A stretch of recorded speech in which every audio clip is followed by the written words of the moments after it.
Sa Kagulat World, buong Pilipinas super proud. Hindi man nanalo si Alexandra Ayala laban kay Elena Rybakina. Pero isang bagay ang malinaw matapos ang kanilang bakbakan sa Italian Open 2026. Hindi natinag ang Pinay Pride.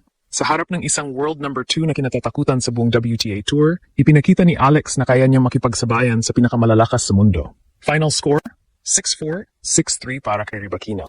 Pero huwag magpaloko sa scoreline na yan. Hindi ito yung inaasahang easy win na hinulaan ng maraming foreign analysts bago ang laban. Sa halip, naging digmaan ito ng puso, tapang at tibay ng loob. Sa bawat rally, bawat serve at bawat winner ni Alex, ramdam ng buong Pilipinas na may bagong antas ng naabot ang Pinay tennis sensation. Mas lalong umugong online ang pangalan ni Alex matapos purihin ng fans at international tennis supporters ang ipinakita niyang composure laban sa isa sa pinaka-elite na players sa mundo. Walang bagel, walang breadstick, walang collapse. Sa halip, isang matatag na laban na nagpatunay na hindi na basta future prospect si Alex, isa na siyang tunay na banta sa world stage. At habang si Rybakina ang umabante sa susunod na round, parang may ibang panalo namang naiuwi ang Pilipinas. Dahil ngayong gabi, nakita ng buong mundo na kaya palang makipagsabayan ng isang Filipina sa world number 2. At hindi siya umatras kahit isang segundo. Parang huminto sandali ang oras sa Rome nang humarap si Alex sa isa sa pinakamapanganib na babae sa tennis ngayon, si Elena Rybakina. Hindi biro ang assignment na ito. World number 2, Grand Slam champion. Isa sa pinakamalakas humataw sa buong WTA Tour. At sa clay court pa talaga, kung saan mas komportable at mas lethal ang galaw ni Rybakina. Kaya bago magsimula ang laban, halos lahat ng prediction, iisa ang sinasabi. Straight sets domination. Easy day for Rybakina. Too early for Ayala. Pero may nakalimutan sila. Hindi takot si Alex sa malalaking pangalan. Pagpasok pa lang ng unang set, agad naramdaman ng viewers na hindi ito magiging simpleng training session para kay Rybakina. Kumakapit si Alex sa rallies. Hindi siya nagpapa-overwhelm sa lakas ng serve. Hindi siya nagpapa-intimidate sa ranking. Sa halip, lumalaban siya point per point na parang veteran na rin sa big stage. At doon nagsimulang mabigla ang tennis world. Kasi imbes na matunaw sa pressure, lalong tumapang ang Pinay star. Ang forehand exchanges nila, halos tabla. Ang movement ni Alex sa clay, mas improved kaysa dati. Yung depensa niya, mas composed. Yung confidence niya, ramdam na ramdam kahit sa body language pa lang. Sa unang set na nagtapos 6-4, maraming fans ang nagsimulang magsabi online na, wait, kaya niyang sumabay. Dahil hindi ito yung tipong scoreline na nagpapakita ng malaking agwat. Isang break lang halos ang pagitan. Isang momentum swing lang, pwedeng nag-iba ang kwento ng set. At dun lalong tumaas ang excitement ng mga Pinoy fans. Habang tumatagal ang laban, mas lalo ring lumalabas yung maturity ni Alex. Hindi siya nagpanic kapag napo-pressure. Hindi siya nawawala mentally kapag nakakakuha ng sunod-sunod na points si Rybakina. Imbes na bumigay, mas lalo siyang lumalaban. Ito yung klase ng performance na hindi mo basta makikita sa stats lang. Kasi natalo siya sa papel. Pero sa mata ng maraming nanood, panalo ang ipinakita niyang puso.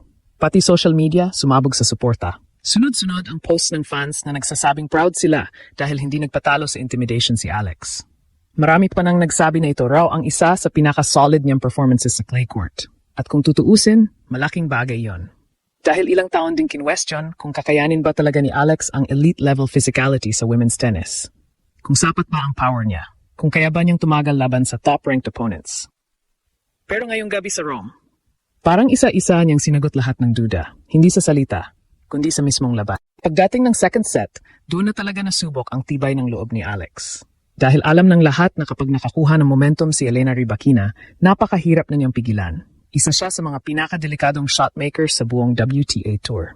Isang maling return mo lang, pwede ka na agad maparusyahan ng malakas na winner. Pero kahit ganoon ang sitwasyon, hindi pa rin umatras si Alex. Sa bawat service game niya, pilit niyang pinaparamdam kay Rybakina na hindi magiging madali ang gabing ito. At yun mismo ang ikinagulat ng maraming international viewers. Kasi bago ang laban, maraming foreign predictions ang halos hindi man lang binigyan ng chance si Alex. Ang expectation ng iba? Quick straight sets. Pero habang tumatagal ang laban, makikita mong hindi komportable si Rybakina gaya ng inaasahan ng marami. Kailangan niyang paghirapan bawat puntos. Kailangan niyang gumamit ng experience at composure para mapanatili ang control. At para sa isang batang Filipina na hinaharap ang world number 2 sa malaking stage, napakalaking statement na noon. Makikita rin kung gaano kalaki ang improvement ni Alex pagdating sa mental game. Dati may mga pagkakataong nawawala siya kapag natatambakan o napu-pressure. Pero ngayon, ibang Alex ang nakita ng mundo. Mas kalmado, mas matapang, mas disciplined sa shot selection. Kahit may errors, mabilis siyang nakakabawi emotionally. Parang hindi na siya yung teenager na nangangapa sa pro circuit. Parang isa na siyang tunay na contender. Habang lumalalim ang second set, mas naging aggressive si Rybakina. Mas pumilis ang pacing ng rallies. Mas dumami ang attacking shots. Pero kahit ganoon, may mga moments pa rin na napapalakpak ang crowd kay Alex dahil sa fearless niyang shot making. Yung cross-court winners niya, yung defensive gets, at yung refusal niyang sumuko kahit dehado sa experience.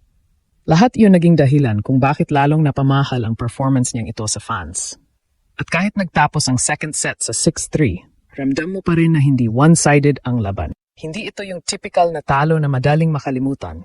Ito yung klase ng match na nagsasabing may paparating na mas malaking bagay. Dahil kapag ang isang Filipina player ay kaya nang tumayo sa parehong court kasama ang isang world number 2 at hindi matunaw sa pressure, ibig sabihin may bagong level nang naabot ang Philippine tennis. At dito mas lalong naging emosyonal ang mga Pinoy fans online. Sunod-sunod ang comments na super proud kami sa'yo. Future Grand Slam contender at hindi man panalo, pero ramdam namin kaya mo. Sa totoo lang, minsan hindi lang naman panalo ang basehan ng greatness. Minsan, yung tapang mong lumaban kahit alam mong underdog ka. Yun ang mas tumatatak sa tao. At yun ang ginawa ni Alex sa Rome. Hindi siya nagpakita ng takot, nagpakita siya ng future. Ngayon, mas malinaw na sa buong mundo na hindi na simpleng rising prospect lang si Alex. Unti-unti na siyang nagiging tunay na pangalan sa professional tennis. At ang laban niya kontra kay Elena Rybakina ang isa sa pinakamalalaking patunay doon. Kasi isipin niyo ito, ilang taon lang ang nakalipas, pinapangarap pa lang ng mga Pinoy tennis fans na makakita ng isang Filipina na makakapasok sa elite tournaments. Ngayon, hindi lang basta nakakapasok si Alex, lumalaban siya ng dikitan laban sa world number 2. Napakalaking pagbabago noon para sa Philippine sports. At higit pa sa tennis skills, ang pinakanagustuhan ng maraming fans ay yung aura ni Alex sa court. Hindi siya mukhang intimidated, hindi siya mukhang overwhelmed. Kahit malaki ang pangalan ng kalaban niya, dala pa rin niya yung fighting spirit na parang sinasabi niyang, kasama ako dito, belong ako dito.